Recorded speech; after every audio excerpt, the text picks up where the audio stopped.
BJP senior నేత మాజీ MP GVL Narasimharao hot comments చేశారు. ఆంధ్రప్రదేశ్లో డబుల్ ఇంజిన్ సర్కార్ వల్ల రాష్ట్ర ప్రయోజనాలకు శుభపరిణామని, కేంద్రం ఏపీకి నిధులు ఇస్తే కాంగ్రెస్ ఎందుకు కళ్ళల్లో నిప్పులు పోసుకుంటుందని ప్రశ్నించారు.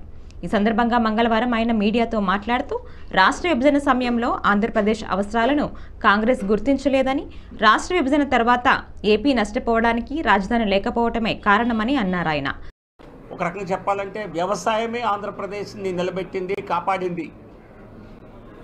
కానీ పారిశ్రామిక అభివృద్ధితోనే ఉద్యోగ అవకాశాలు వచ్చే అవకాశం ఉంది. సో కాబట్టి పారిశ్రామిక అభివృద్ధి కోసం 2 పారిశ్రామిక నగరాల నిర్మాణానికి నిధులు సమకూరుస్తామని చెప్పి కేంద్రం చెప్పడం జరిగింది. ఒకటి విశాఖపట్నం చెన్నై కారిడార్లో భాగంగా కొప్పర్తి, కడప సమీపంలోని కొప్పర్తి దగ్గర ఉన్నటువంటి పారిశ్రామిక వాడ నిర్మాణానికి, పారిశ్రామిక నగర నిర్మాణానికి, అలాగే వరవకల్ బెంగళూరు హైదరాబాద్ ఇండస్ట్రియల్ కారిడార్లో ఉన్నటువంటి వరవకల్లో కూడా పారిశ్రామిక నగర నిర్మాణానికి కేంద్ర ప్రభుత్వం పెద్ద ఎత్తున నిధులు ఇచ్చేటువంటి స్పష్టమైనటువంటి ఒక వాగ్దానాన్ని, ఒక సందేశాన్ని ఈ బడ్జెట్ ద్వారా ఇవ్వటం జరిగింది.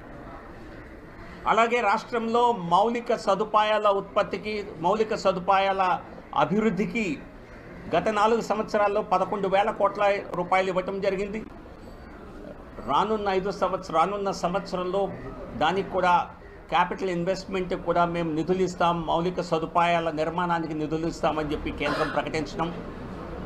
వెనుకబడిన జిల్లాలకు మనం గతంలో ఉన్నటువంటి సంయుక్త జిల్లాలు ఏవైతే ఉమ్మడి జిల్లాలు ఉన్నాయో, 3 ఉత్తరాంధ్ర జిల్లాలు, 4 రాయలసీమ జిల్లాలతో పాటుగా ప్రకాశం జిల్లాను కూడా జోడించి వెనుకబడిన జిల్లాల అభివృద్ధికి నిధులు కేటాయిస్తామని చెప్పి దానికి ప్రత్యేకమైనటువంటి ప్యాకేజ్ ఇచ్చే విషయాన్ని కేంద్ర ప్రభుత్వం ప్రకటించింది.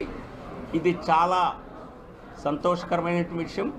ఆంధ్రప్రదేశ్కి డబుల్ ఇంజిన్ సర్కార్ ఏర్పాటు ద్వారా ప్రత్యేకమైనటువంటి ఒక తోడు ఏర్పడటం, కేంద్ర ప్రభుత్వంలో మన రాష్ట్ర అవసరాలని గుర్తించే విధంగా ప్రభుత్వం అక్కడ ఏర్పాటు అవ్వటం, రాష్ట్రంలో కూడా అటువంటి సహకరించుకునే ప్రభుత్వం, డబుల్ ఇంజిన్ ప్రభుత్వం ఏర్పడటం ఖచ్చితంగా రాష్ట్ర అభివృద్ధికి ఒక మంచి సూచకమని చెప్పాలి.